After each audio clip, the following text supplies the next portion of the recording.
আসসালামু আলাইকুম। কেমন আছেন সবাই? আশা করি সবাই ভালো আছেন। আলহামদুলিল্লাহ আমিও ভালো আছি। ইফতার খুলে ফ্রিজ থেকে দই বের করে নিয়ে বসছি। সেদিনকে একটা দই আনা হয়েছিল, পুরোপুরি খাওয়া হয় নাই, ফ্রিজে রেখে দেওয়া হয়েছিল। তো ইফতারের পরে বের করেছি, মেয়ে খাইছে আর আমি খাইতেছি। মেয়েকে আমি বলছি যে আমি খাবো না খাবো না খাবো না বলতে বলতে পুরোটুকি খাইয়ে ফেলাইছি। দইয়ের ভিতরে কোনো চিনি ব্যবহার করা হয় না, আর দই টকও না। এই দইটা হলো যাদের ডায়াবেটিস তাদের জন্য পারফেক্ট, এত ভালো এই দইটা। তো একটু একটু করতে করতে কথা বলতে বলতে আমি পুরোটুকি খাইয়ে ফেলাইতেছি। মেয়ে বলছে তুমি বলে খাবা না, এখন দিয়ে খাইয়ে ফেলাইতেছো। আমি বললাম না, ফ্রিজে থাকলে নষ্ট হয়ে যেতে পারে, এই জন্য আমি খাইয়ে ফেলালাম। বলে তাই নাকি? আমি কেন, তুই খাবি নাকি? কয় না, তার দামি খাইয়ে ফেলাই পুরোটা। দইটা অনেক ভালো ছিল। এটা হচ্ছে তার পরের দিন, যেহেতু রোজার দিন দুপুরে রান্না করা হয় না, বিকালের দিকে রান্না করতে আসছি। আইসা দেখি কয়েকদিন আগে আমি সিম আনছিলাম, এর শুটা হয়ে গেছে। তা ভাবলাম আজকে ভাজি করে ফেলাই, আলু দিয়ে সিম দিয়ে একটা ভাজি করি।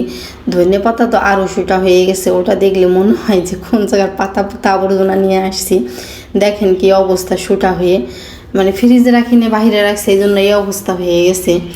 তারপরে এই যে সিম কাটতেছি, আমি সিম কাটতে যে তোমার চারি কেটে গেছে। সিমের এত শক্ত হয়ে গেছে, শুটা হওয়ার ছুটে এত শক্ত হয়েছে।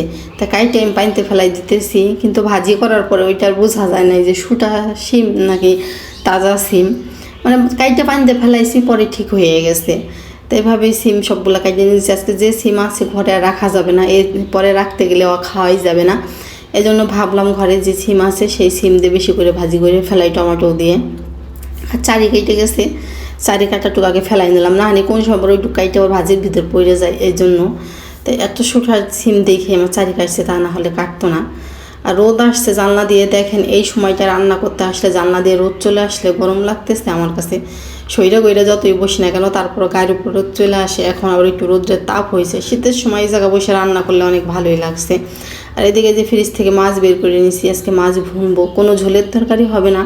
আর রোজা রমজানের দিন বুঝছেন, ঝোলের তরকারি রান্না করলে থাইকা যায়, ভাজি ভুজি রান্না করলে শেষ হয়ে যায়।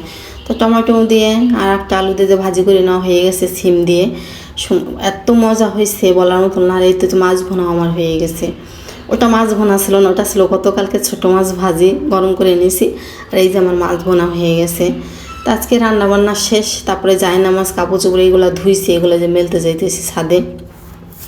মেয়েকে নিয়ে যেতেছি, একটু ইফতারি খুলে যাইতেছি, তো এই জন্য একা একা যাইতেছি না, মেয়েকে সাথে করে নিয়ে যেতেছি লাইট ধরার জন্য। মানে বেলকনিতে, ওই বেলকনিতে লাইট নাই, সিঁড়িতে তো লাইট আছে, বেলকনিতে নাই দেখে মেয়েকে সাথে করে নিয়ে যাইতেছি। তো যখন আমরা ঘর থেকে বের হয়েছি, হ্যাঁ ভিডিও করতেছি, তখন পাশের বাসার ভাবি বের হয়েছে, পরে আমি হাইজিয়ে দিছি। মানে ভিডিও করি তো অনেক দিন ধরে, কাউকে দেখলে আবার লজ্জা করে। মানে আমার ভিডিও দেখে তারা, তারপর না তাদের সামনে ভিডিও করতে গেলে আমার লজ্জা করে, এই একটা সমস্যা আমার। তাই তো চলে আসছি, আসার পরে যে বেলকনিতে কাপড় মেলতেছি। মাগরিবের আজান দিছে, অনেকক্ষণই হয়েছে, ইফতারে খুলছি, নামাজ পড়ছি, তারপরে চলে আসছে কাপড় মেলার জন্য। কিন্তু এত উঁচু থেকে ভিডিও করলে অন্ধকারটা একটু কম লাগে, কিন্তু নিচ থেকে কিন্তু অনেক অন্ধকারই হয়ে গেছে। এই যে আশপাশে অনেক উঁচু উঁচু বিল্ডিং, এই বিল্ডিংটা হচ্ছে অনেক আগের, তো এটাও কিন্তু অনেক উঁচু, 6তলা বিল্ডিং। আর আশপাশেরগুলো আরও বড়। এখন বর্তমানে ভাঙ্গা বাজারে যদি বিল্ডিং হয় তাহলে আরও বড়। কাপড় মেলা হয়ে গেছে, তারপরে চলে যেতেছি রোমে আইসা দেখি কি যে বড়া পিরিজে। তো বড়া খাইতেছি আর ভাবতেছি, আল্লাহ বড়া এরকম লাগতেছে কেন? বড়া কিন্তু আমি বানাইনি, আমাকে একজন দিছে। একজন কোনো খাবার দিলে তো সেই খাবারের নিন্দা করতে নাই, কিন্তু তারপরও ভাবতেছি বড়াটা মানে আর একটু ভাজা হলে ভালো হইতো, একেবারে নরম বড়া। তো একটু খাইছি, আর সবগুলো আমি সেনে আলু ভর্তা বানাই ফেলাইছি। দেখেন মনে হয় এখন বড়াটা বাজলে ভালো হইতো। মেয়ে বলে আমাকে, কি করছো তুমি? বড়া তো কাঁচা ছিল, পুরোপুরি খাইনি, আমি দশটা খাইতে পারিনি, দেখেন এখন ভাজা যাবে, আমি সেই সিস্টেম করছি। এই যে বড়া ভাজবো, বড়া আবার ওরকম লাগবে কেন? তারপরে এই যে আলুর পাঁপড় ভাজতে আমি চলে আসছি। আলু পাঁপড় তো অনেকগুলাই দিয়েছিলাম, ভাইজা খাইতে খাইতে একেবারে শেষ পর্যায়ে।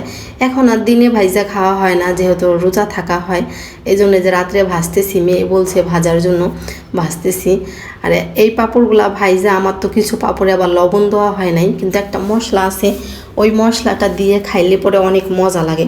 এখন আর পাঁপড় ভাজা বেশি সময় লাগে না, যেহেতু মুচমুচু করে ফেলাইছি রোদ দিয়ে, তেলে দেওয়ার সাথে সাথে সুন্দরভাবে ভাজা হয়ে। প্রথমে তো ভাজছি, মেয়েকে আবার ডাইকা এনে দিয়ে খাইতেছি যে আর ভাজবো নাকি, মেয়ে বলছে আর একবার ভাজো। তো এগুলো কিন্তু অল্প দিলেই ফুলে এখন অনেকগুলো হয়ে যাইতেছে। তারপরে তো ভাজা হয়ে গেছে, একটা মশলা দিয়ে এখন মা মেয়ে বসে পড়ছি খাওয়ার জন্য। তো ভিডিওটা আর বেশি বড় করবো না, এ পর্যন্তই। কেমন হলো আমার ভিডিও অবশ্যই কমেন্টে জানাবেন, ভালো লাগলে লাইক কমেন্ট শেয়ার সাবস্ক্রাইব করতে ভুলবেন না। সবাই ভালো থাকবেন, সুস্থ থাকবেন, আল্লাহ হাফেজ, আসসালামু আলাইকুম।